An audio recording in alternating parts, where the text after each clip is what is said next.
इस वीडियो में गांधी जी से और नेहरू जी से जुड़ी हुई कुछ पुरानी तस्वीरों को मैं दिखाऊंगा, जिसे आप इससे पहले कभी नहीं देखे होंगे। और इसके साथ ही साथ मैं नेहरू जी के परिवार द्वारा किए गए दान के बारे में बताऊंगा।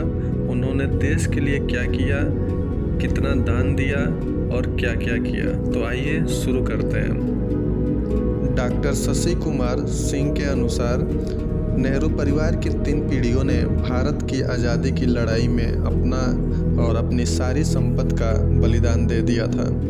पंडित मोतीलाल नेहरू, जो उस समय देश के एक बड़े वकील थे, अपनी संपत्ति के दरवाजे स्वतंत्रता सेनानियों के लिए खोल दिए और अपनी कोठी आनंद भवन को स्वतंत्रता संग्राम का मुख्य केंद्र बनाया। आनंद भवन, जिसे स्वराज भवन के नाम से भी जाना जाता है, इसे मोतीलाल नेहरू ने राष्ट्र के नाम दान करने की घोषणा की थी। उनके मृत्यु के पश्चात उनके पुत्र पंडित जवाहरलाल नेहरू ने अपने पिता की घोषणा के सम्मान में 24 नवंबर 1931 को इस इमारत को राष्ट्र को समर्पित कर दिया। सन 1929 में जब जवाहरलाल नेहरू की अध्यक्षता में भारतीय राष्ट्रीय कांग्रेस के लाहौर अधिवेशन में पहली बार पूर्ण स्वतंत्रता की मांग उठी और इस आशय का एक प्रस्ताव पारित किया गया। उस समय भारत के संपत्ति रिकॉर्ड के अनुसार स्वतंत्र भारत के नवनिर्माण में संसाधनों की भारी कमी को देखते हुए पंडित जवाहरलाल नेहरू ने अपनी संपत्ति का 98% हिस्सा राष्ट्र के नाम कर दिया। पंडित नेहरू द्वारा दिया गया 196 करोड़ का दान उस समय देश का सबसे बड़ा दान था। वर्तमान पीढ़ी को इस तथ्य से अवगत होना चाहिए कि स्वतंत्रता संग्राम के दौरान पंडित नेहरू देश के सबसे अमीर व्यक्तियों या राजनेताओं में सबसे शीर्ष पर थे। यह ऊंचाई पंडित मोतीलाल नेहरू और पंडित जवाहरलाल नेहरू ने अपने मजबूत कानूनी पेशे और स्वयं द्वारा लिखी हुई पुस्तकों के बिक्री द्वारा प्राप्त की थी। जब भारत स्वतंत्र हुआ तो लंबी पराधीनता और विभाजन के कारण पूरी तरह टूट गया था। ऐसे समय में देश के कई मशहूर उद्योगपतियों के अलावा पंडित जवाहरलाल नेहरू ने खुद आगे आकर पहल की और अपनी 98% संपत्ति देश के नाम कर दी। उस समय पंडित नेहरू द्वारा दिया गया 196 करोड़ का दान आज के समय में लगभग 12,000 करोड़ है। नव स्वतंत्र भारत को उस समय अपने पैरों पर खड़े होने के लिए दान की सख्त जरूरत थी। ऐसे में जवाहरलाल नेहरू का यह बलिदान अद्वितीय, बेजोड़ और बहुत बड़ा था। मीडिया रिपोर्ट के अनुसार पंडित नेहरू तब तक अपनी लगभग पूरी संपत्ति देश के नाम कर चुके थे। पंडित जवाहरलाल नेहरू के निजी सचिव मुंडापल्ली ओमेन मथाई, जो जीवन भर उनके सचिव रहे, अपनी पुस्तक रेमिनिसेंस ऑफ नेहरू एज में इस प्रकार लिखते हैं: पंडित जवाहरलाल नेहरू देश के प्रधानमंत्री बन गए थे। इसके बाद भी उनकी जेब में 200 रुपये से ज़्यादा नहीं थे। उस पैसे को भी उन्होंने भारत विभाजन के दौरान दंगा पीड़ितों पर खर्च कर दिया था। एक समय ऐसा आया जब मैंने उसके पर्स में पैसे रखना बंद कर दिया। इसके बाद भी उनकी दानशीलता की प्रवृत्ति नहीं रुकी और उन्होंने अपने अधीनस्थों से पैसे उधार लेकर पीड़ितों की आर्थिक मदद करना शुरू कर दिया। मथाई ने यह भी लिखा कि पंडित नेहरू खुद पर बहुत कम पैसा खर्च करने वाले व्यक्ति थे। सादगी से रहना उनकी जीवन शैली का प्रमुख हिस्सा बन गया था। नेहरू जी के व्यक्तिगत वित्तीय प्रबंधन के संबंध में मथाई ने अपनी पुस्तक में लिखा है कि नेहरू के आय की स्रोत क्या थी और उन्होंने इस धन का क्या किया। एमओ मथाई ने अपनी किताब के 21वें अध्याय में लिखा है: जब मैंने 1946 में नेहरू के निजी सचिव का पद संभाला तो मुंबई की बछराज एंड कंपनी उनके वित्तीय मामलों की देखभाल करती थी। यह प्रसिद्ध उद्योगपति जमनालाल बजाज की एक निजी कंपनी थी। नेहरू जी ने मुझसे कहा कि मुझे इस कंपनी के पास जाना चाहिए और उनके वित्त का अध्ययन करना चाहिए। बाद में पंडित नेहरू जी के निर्देश पर उनके वित्तीय प्रबंधन का कार्य मुझे दिया गया। उस समय नेहरू जी के पास अपने पिता की संपत्ति और किताबों की रॉयल्टी से आने वाला पैसा था। बीके कृष्ण मेनन यूरोप और अमेरिका से उनकी किताबों की रॉयल्टी का काम करते थे। वहाँ से आने वाली रॉयल्टी की रकम लाखों में नियमित आय होती थी। 2 सितंबर 1946 को जब नेहरू अंतरिम सरकार के मुखिया बने तो उनके पास राष्ट्र को दान करने के लिए अपने पिता से प्राप्त 198 करोड़ की उपरोक्त संपत्ति थी और बैंक में धन के अलावा लगभग 1.5 करोड़ रुपए पुश्तैनी घर था। पंडित जवाहरलाल नेहरू की 3 प्रमुख पुस्तकों glimpses of world history, autobiography और डिस्कवरी ऑफ इंडिया की बिक्री अप्रत्याशित रूप से बढ़ी और रॉयल्टी की रकम भी बढ़ गई। नेहरू जी की संपत्ति में भारी वृद्धि हुई। पंडित नेहरू इस धन का एक बड़ा हिस्सा 2 जगहों पर भेजते थे। पहला अपनी बेटी इंदिरा गांधी के खाते में, दूसरा पत्नी कमला नेहरू की याद में बने इलाहाबाद के कमला नेहरू मेमोरियल अस्पताल में। इस अस्पताल में गरीब और ज़रूरतमंद मरीजों का मुफ्त में इलाज किया जाता था। इस दौरान उन्होंने अपने दोनों पोते राजीव और संजय के नाम भारत सरकार की लघु बचत योजना में 25-25 हज़ार रुपये की राशि जमा की थी।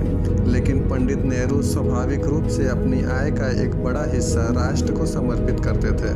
साथ ही आयकर रिफंड की राशि लेने से बचना भी उनका स्वभाव था, जबकि यह उनका स्वाभाविक अधिकार था। उस समय देश के सभी लोग, चाहे उद्योगपति हों या अन्य लोग, सभी आयकर रिफंड की रकम लेते थे।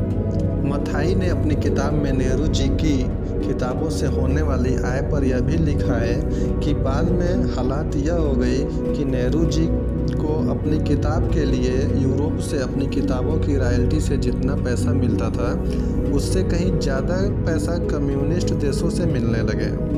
मथाई कहते हैं कि नेहरू जी अपने ऊपर बहुत कम पैसे खर्च करते थे। वह खुद पर ज़्यादा खर्च करने में यकीन नहीं रखते थे। सम्मान से अभिभूत होकर उन्होंने गांधी जी की महंगी पेंटिंग भी खरीदी थी।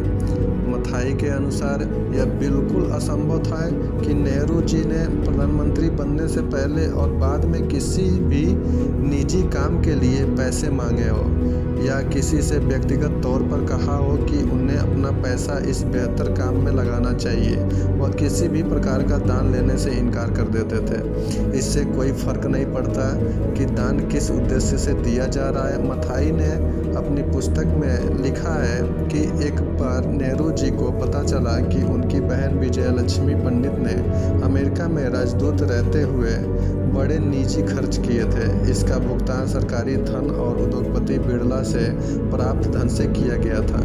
नेहरू जी ने इस मामले की गुप्त रूप से जांच कराई। नतीजा यह हुआ कि विजयलक्ष्मी को यह रकम किस्तों में लौटानी पड़ी। इस मामले में जब मथाई ने सच्चाई जानने के लिए बिड़ला से मुलाकात की तो एक और दिलचस्प जानकारी सामने आई। बिड़ला की कंपनी ने एक रजिस्टर बनाया था जिसमें कांग्रेस के लगभग सभी बड़े नेताओं के नाम और उन्हें समय समय पर दी गई रकम लिखी हुई थी। ये रकम अक्सर राजनेताओं को वित्तीय सहायता या उनके निजी कर्मचारियों के खर्च के रूप में दी जाती थी। इसमें गांधी जी से लेकर सरदार पटेल तक का नाम शामिल था। सिर्फ एक नेता को छोड़कर, वो थे पंडित जवाहरलाल नेहरू। पंडित जवाहरलाल नेहरू ने बाल भवन का निर्माण किया था जिसका खर्चा स्वराज भवन से ही चलता था।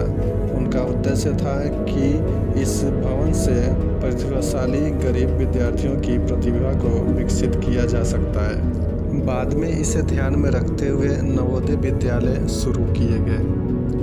भारतीय स्वतंत्रता संग्राम से लेकर स्वतंत्र भारत के निर्माण तक नेहरू परिवार ने जो अभूतपूर्व योगदान दिया वह अनुकरणीय है। आज़ादी की लड़ाई में अपनी सारी संपत्ति देश के नाम समर्पित करने का पंडित मोतीलाल नेहरू से लेकर जवाहरलाल नेहरू से बेहतर कोई दूसरा उदाहरण नहीं है। आज़ादी के बाद नेहरू जी की दानशील प्रवृत्ति किसी से छुपी नहीं है।